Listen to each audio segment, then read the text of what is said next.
Apart from the judiciary, which we are still having hope on to be independent and to give us the right cause, the military is another functional unit in the society. So if the military, that should be an umbrella, a guide, a coverage to us. We'll start hearing things like this in the amongst them. That means I don't know where we're headed for. Does it mean that it simply means that they're not combat ready? Because a corrupt military cannot efficiently guide the territorial integrity of Nigeria. Because that is their constitutional role. I totally agree. To monitor, to police, to protect the territorial integrity of Nigeria. So a military that is bloated with corruption cannot. We have cases of sabotage, sellout, and all that. All these have some element of corruption in it. Sometimes they get bought over, and they create situations where Nigerian soldiers suffer a lot of ambush and all. Yes. We had that in the past.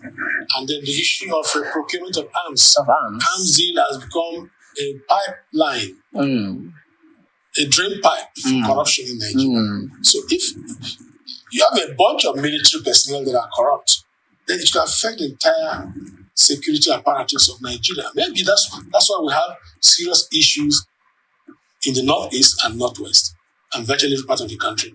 The Boko Haram issue has become intractable over time.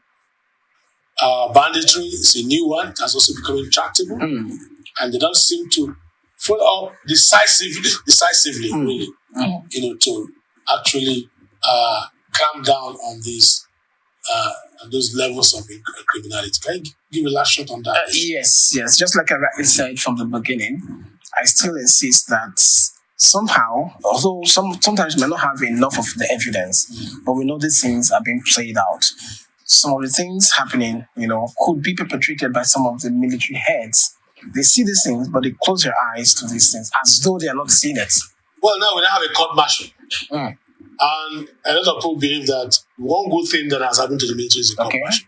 All right. The military court martial is decisive, it's effective, it's firm, fair, as it were. And with court martials, you don't have any appeal. You are tried within the military confines, and you are convicted, either to firing squad, to dismissal, to suspension, to whatever. That is what it is. So that the military court martial is decisive and final. True. And that appears to be the only hope.